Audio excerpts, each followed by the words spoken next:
Kom ons blaai in ons Bybels na Deuteronomium 8.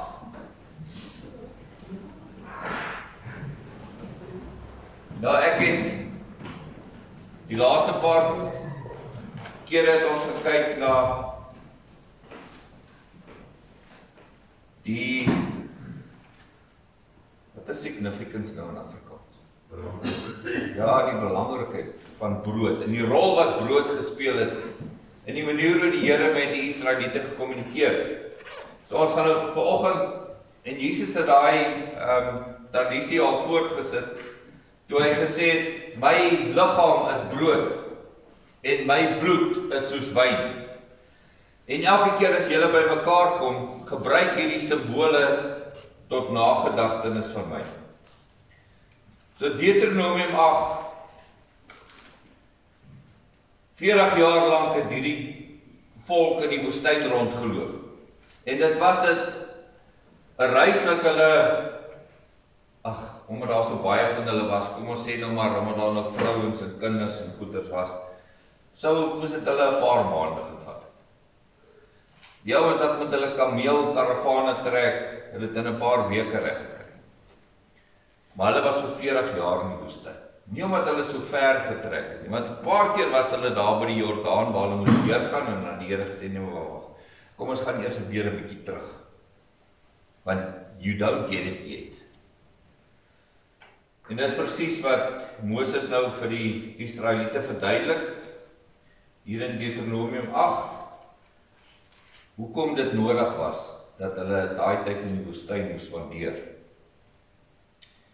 So Moses praat met hulle, hy sê, al die gebooie wat ek jou vandag beveel, moet julle sorgvuldig hou, dat julle mag lewe en vermenigvuldig, en dat julle mag inkom en die land in besit neem wat die Here aan julle vaders met 'n eed beloof het.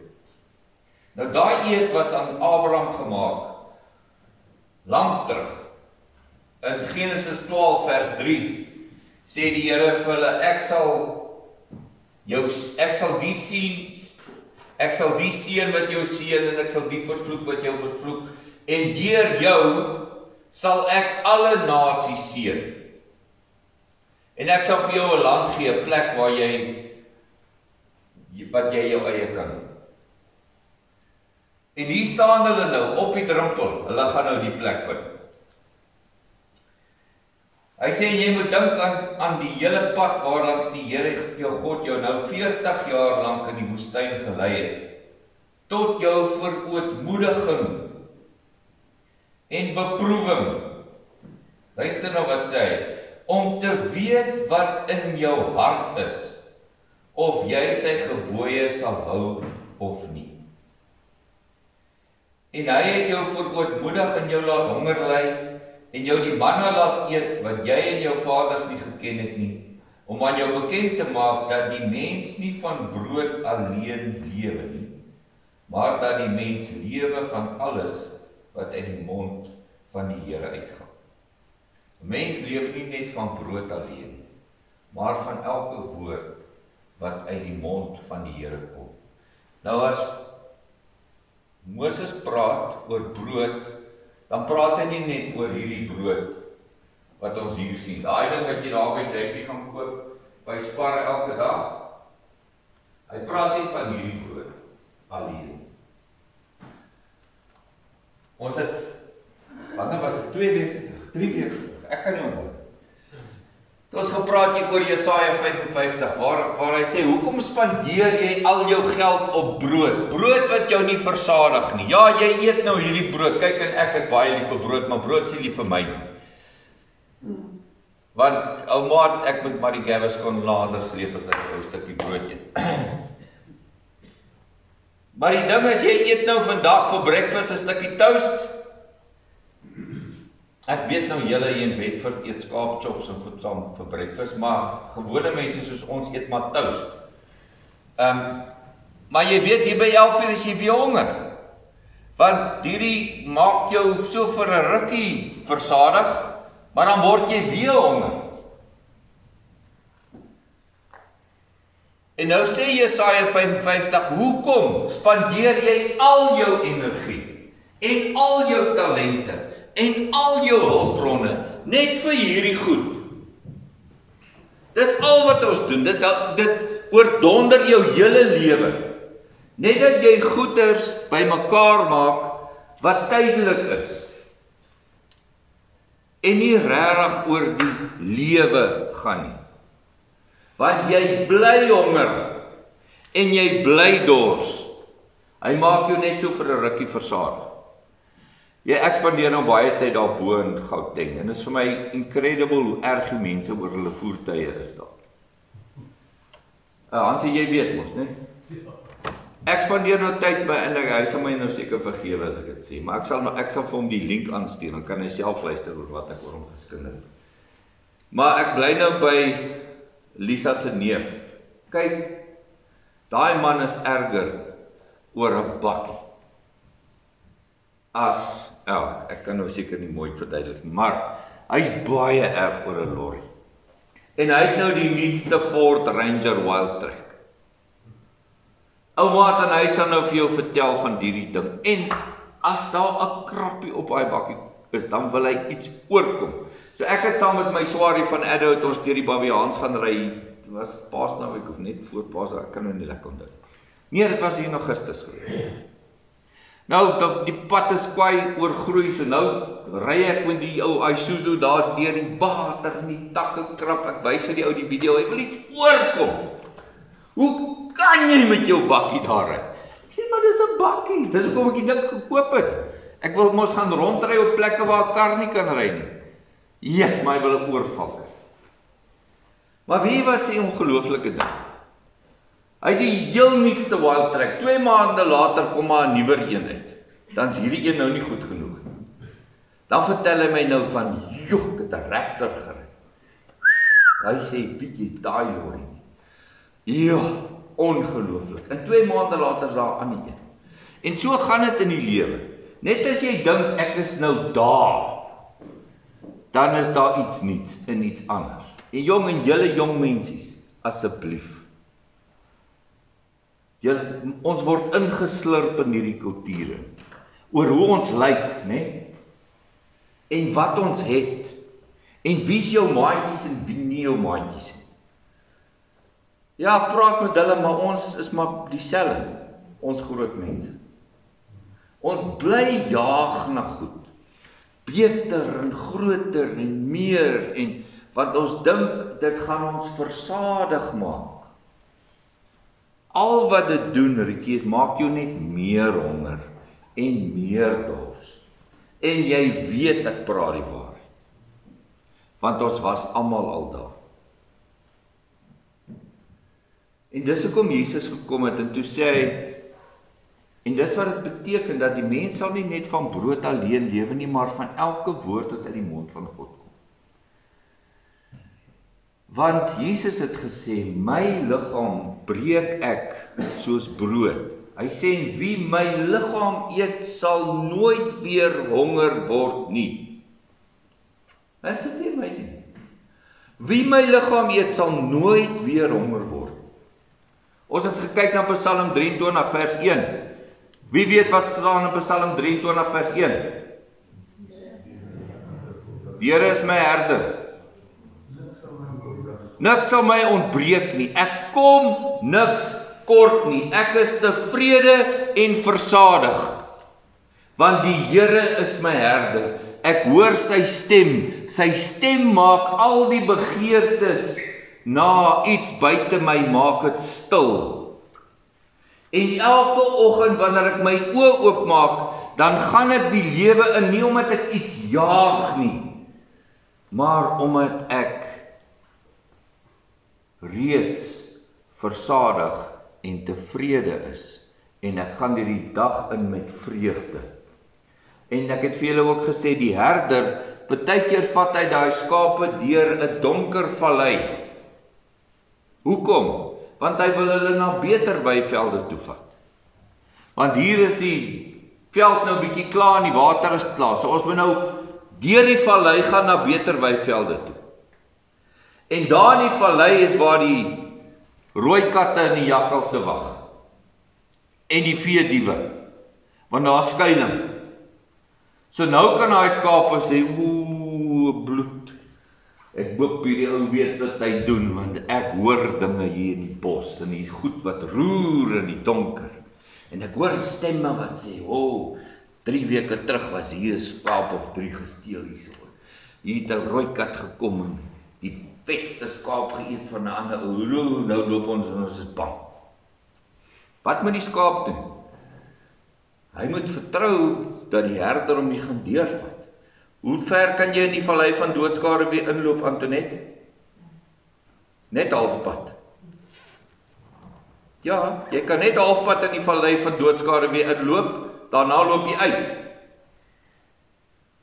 En baie keer gee ons op, en ons beklei met die Here, en ons vertrou hom nie, want ons is amper by die randjie waar ons uit is. Maar ons kyk terug en ons sê, nee, ek is nou al so lank hierso. En die herder sê, selfs al gaan ek deur 'n vallei van doodskade weer, ek sal geen onheil vrees nie, want U is met my, U stok en U staf, die vertroos my. Want selfs al is omstandighede hoe moeilik, en dis hoekom die uitdaging vanoggend was, kan ons dankbaar wees al gaan dit swaar? Kan ons? Ja, hoekom? Want hy in daai swaar kry is hy nog steeds daar. Pas op vir die boodskappe wat uitgaan wat sê, jy is in daai vallei omdat die Here nie daar is nie.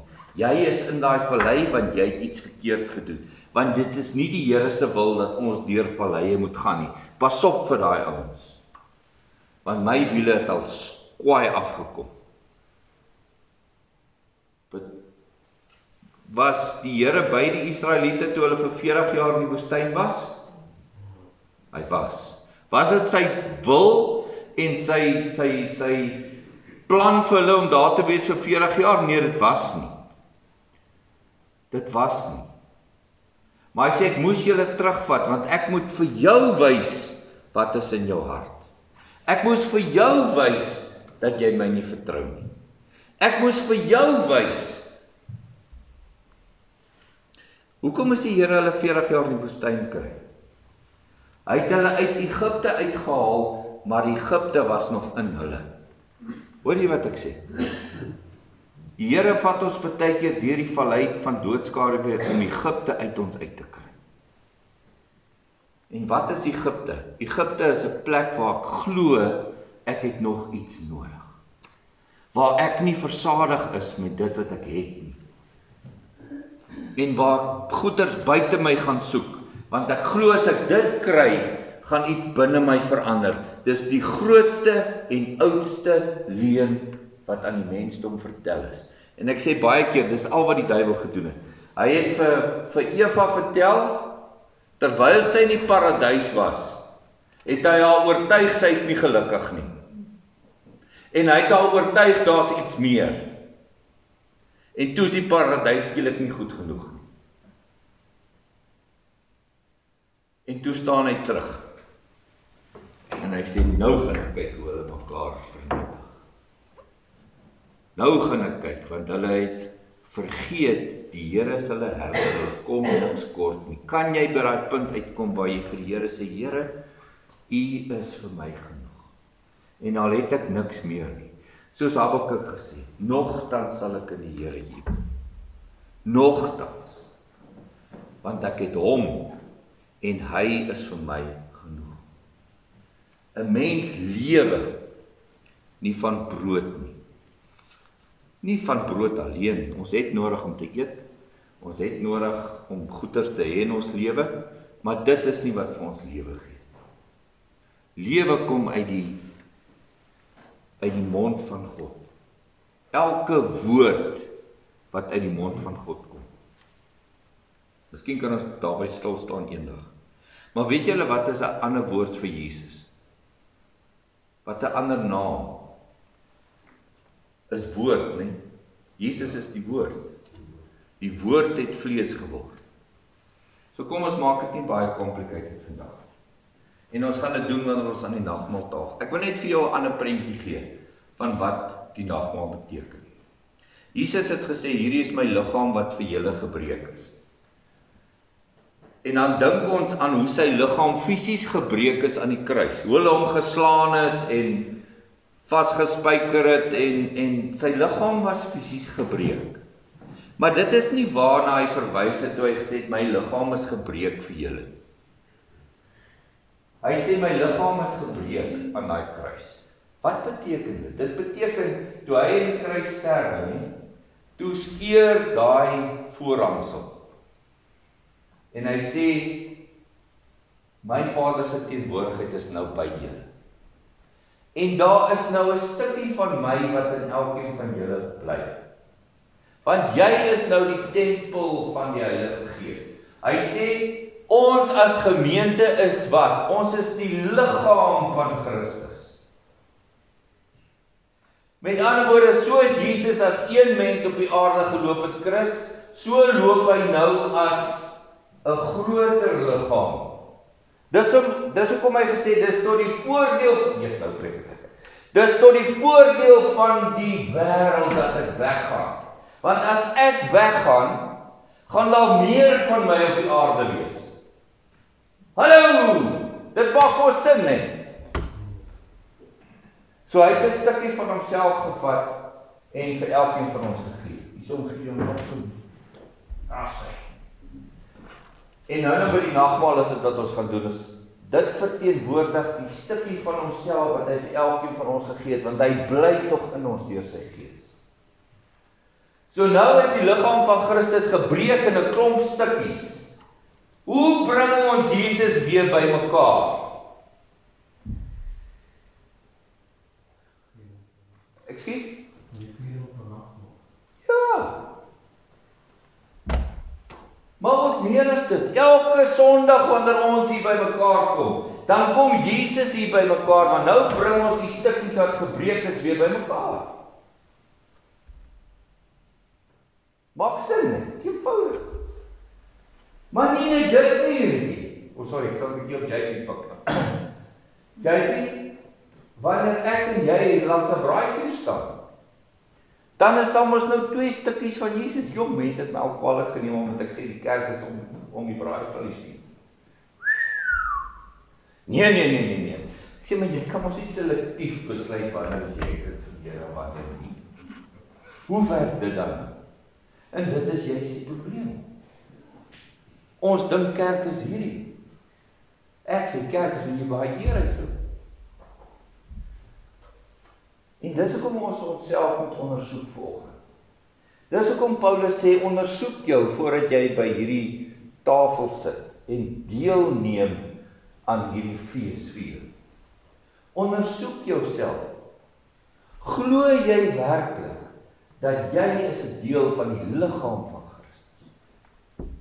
Dis die eerste ding wat jy jouself moet vra en beantwoord. En die tweede vraag is, glo jy werklik dat ander mense is deel van die liggaam van Christus? Glo jy dit werklik? Maar nou jy mooi dink. Gaan dink so 'n bietjie oor hierdie week. Almal met wie jou pad gekruis het. Het jy daai persoon hanteer as 'n deel van die liggaam van Christus? Was jy onvoorwaardelik lief vir daai persoon? Het jy daai persoon geseën? Was jy bly en opgewonde toe jy hulle sien? Yes! Ek is nou so bly ek het jou gesien. Ek is nou so bly ons is hier. Hoekom? Want nou is daar meer van Jesus hier. Oh, man, dis incredible.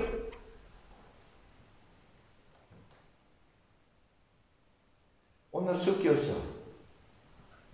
Of het jy 'n vooroordeel gehad? Dis hoekom Jesus gesê het, moenie oordeel. Want oordeel maak die kerk dood. Oordeel is om sy liggaam weer te gaan kruisig. Oordeel is om te sê, nee, jy is nie goed genoeg in my estimasie. Nee, jy kan toch nie kind van Here wees. Kyk hoe lyk jy? Kyk hoe lyk jou lewe?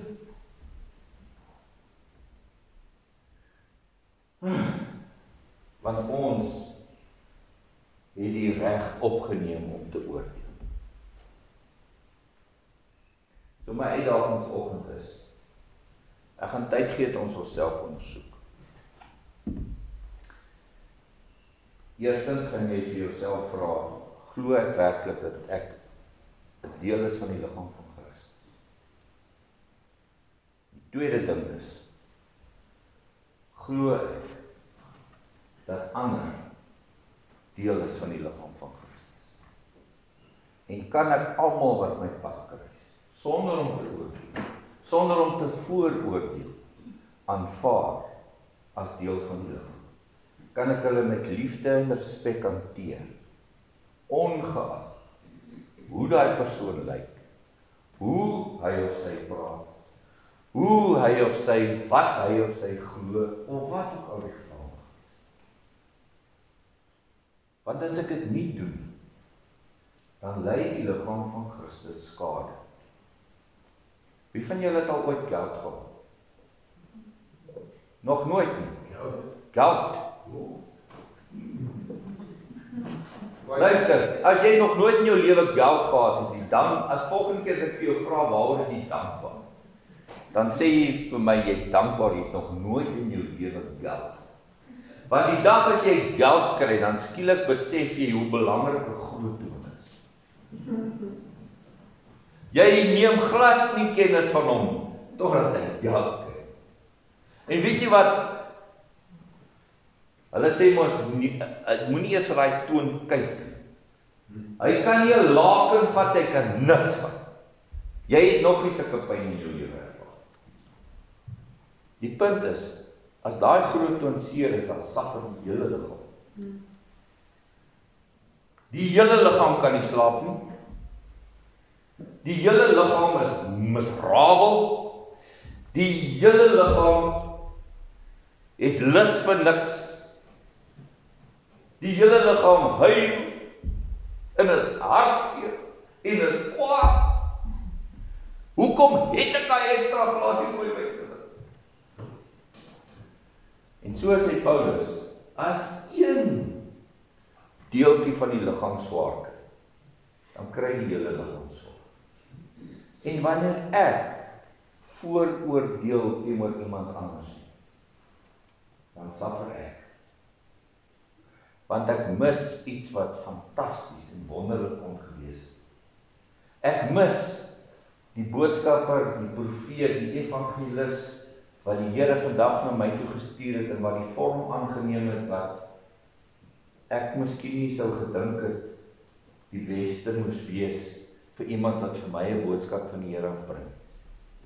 Maar ek mis dit. En ek sê nou vir julle, luister julle kan my glo, want ek travel baie. Maar die mees ongelooflike profete in hierdie land is petroljokies. Ek sal nie petrol ingooi voor ek nie vir die ou vra, wat is jou boodskap vir my vandag? Ek weet nie gaan ek kerk toe nie, ek weet nie wat hy ooit in sy lewe bely, wat sê, ek sê net vir hom, ja, incredible. En is altyd 'n boodskap van versoening. Altyd 'n boodskap van versoening. Ek het vanoggend 'n ou opgetel, daar van die Zulu af. Die eerste ding wat ek vir hom vra, wat is jou boodskap vir my? Wat is in jou hart? Incredible blessings. Waar, ek kon maklik vir hom gesê, nee man, dis sit agter. Waar jy hoor. Of ek maklik vir hom gesê het, jy stink van gister se baard. Wow. Dis liggaam van Christus. Ek dink ek het genoeg gesê, julle kry die punt. So kom ons raak stil. En ons vra onsself, glo ek dat ek dit doen? En luister, dis 'n loaded question. Want as jy glo, jy is deel van die liggaam van Christus, dan gaan ek jou uitdaag. Ek gaan jou uitdaag. Wat bring jy na hierdie by mekaar? Wat bring jy? Want verhoudings kan net groei as jy gee. Hierdie kerk kan net groei as ons almal gee. Ek praat nie van wat in jou beurs is. Ek praat van wat in jou hart is. As ons begin gee, as ons van mekaar begin omgee, dan groei 'n gemeente. En hy groei, Fransvan. Jy weet mos nou. Ek het iewers 'n ding gelees van bamboes in hierdie week, maar ek het dit vinnig. Maar hy vestig eers sy wortels diep onder die grond voor hy ietsie bo uitsteek. En dis hoe 'n kerk groei, hy maak sy wortels jou sterk. Hy groei half onsigbaar wanneer mense vir mekaar omgee. En dan skielik sien, joep, hier kom 'n ding bo die grond uit. En dan keer jy hom nie, want sy wortels is sterk. Ondersoek jouself voor. En erken en bely weer dat jy deel is van die liggaam van Christus. En dan onderneem jy dat in hierdie week sal jy die liggaam van Christus erken en respekteer elke mens wat jou pad kruis. En dan vier ons hierdie nagmaal saam as 'n fisiese belofte teenoor mekaar en teenoor die Here. Dat ons glo dat Jesus se liggaam gebreek was fisies op daai kruis, maar ons glo ook dat daai liggaam is 'n deel van my. En omdat hy deel is van my, is ek nooit weer honger en nooit weer dors nie. Hy is genoeg vir my. Kom ons onderneem dat ons hierdie pad sal loop as 'n gemeente, as 'n liggaam.